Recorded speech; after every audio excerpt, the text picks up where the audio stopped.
Salam sejahtera Malaysia, terima kasih kerana menonton video-video dalam channel ini. Sebelum kita mula, jangan lupa untuk tekan tombol subscribe, share, like dan komen. Let's go! Salam sejahtera dan salam perpaduan kepada seluruh rakyat Malaysia. Berita panas malam ini dipetik dari BH Online bertajuk Tun M sah sertai putra. Berita penuh, Tun Dr. Mahathir Mohamad bersama 13 lagi ahli yang sebelum ini keluar daripada Parti Pejuang Tanah Air Pejuang sah menyertai Parti Bumi Putra Perkasa Malaysia Putra hari ini. Bekas ahli Majlis Eksekutif Pusat Pejuang Armin Banyaz Pahamin mengesahkan mengenai perkara itu di laman Facebook hari ini. Menerusi status yang dimuat naik, Armin berkata Dr. Mahathir mendaftar keahliannya bagi meneruskan perjuangan politiknya bersama putra.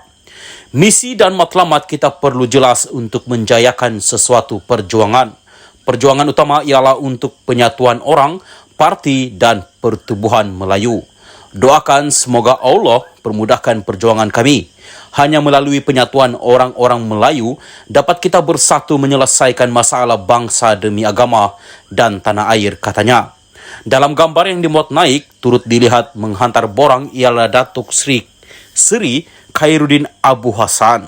Sebelum ini Dr. Mahathir memberi bayangan untuk menyertai putra selain berhasrat menjadi penasihat parti itu.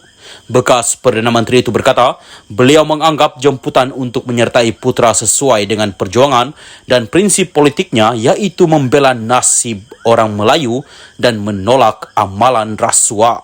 Beliau juga berharap dapat memberi panduan kepada putra dan meneruskan perjuangan serta mencapai matlamat untuk selamatkan kaum Melayu di negara ini. Sekian berita, salam perpaduan, salam Malaysia Madani. Salam sejahtera dan selamat petang kepada seluruh rakyat Malaysia. Berita panas dan terkini, Muhyiddin sahkan peletakan jawatan Wan Saiful berkuat kuasa hari ini. Berita penuh, Presiden Bersatu Muhyiddin Yassin mengesahkan peletakan jawatan Wan Saiful Wan Jan sebagai Ketua Penerangan parti itu berkuat kuasa hari ini. Ia selepas ahli Parlimen Tasik Glugo itu mengumumkan keputusannya untuk mengundur diri daripada jawatan tersebut. Saya dah jumpa dengan Wan Saiful, YB Tasik Glugo pagi tadi dan lepas kita berbincang, dia setuju untuk letak jawatan sebagai Ketua Penerangan Bersatu berkuat kuasa hari ini.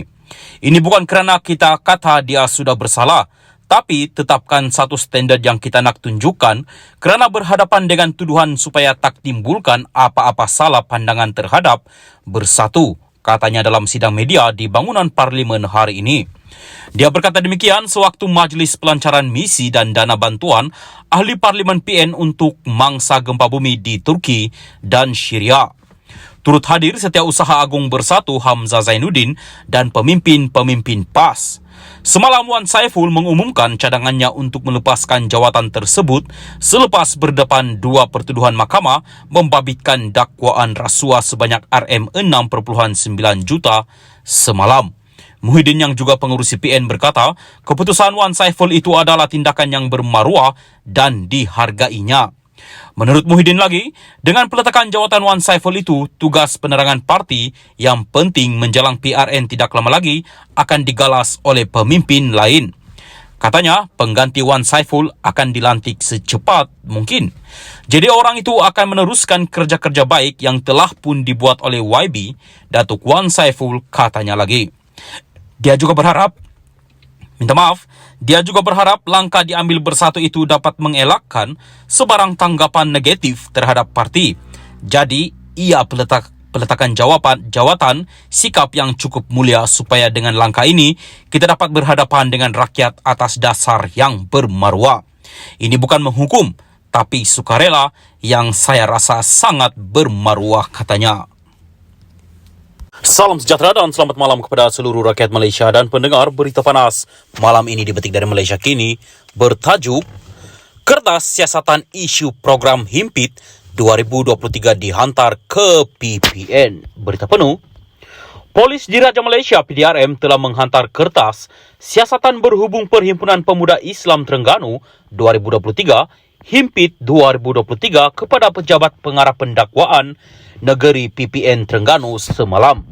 Ketua Polis Terengganu Rohaimi MD Isa berkata, pihaknya telah melengkapkan kertas siasatan itu setelah mengambil keterangan daripada 36 individu melibatkan penganjur dan peserta program yang terlibat.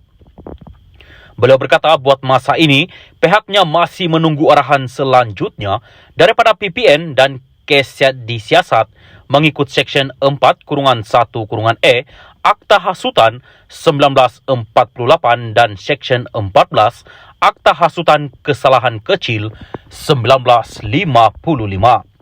Kertas siasatan sudah dihantar dan dirujuk kepada PPN semalam.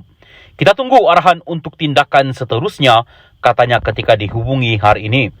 Selain itu, Rohaimi berkata pihaknya telah menerima 5 laporan polis berhubung program perarakan itu yang didakwa mengganggu ketentraman orang ramai dan menjejaskan keharmonian antara kaum.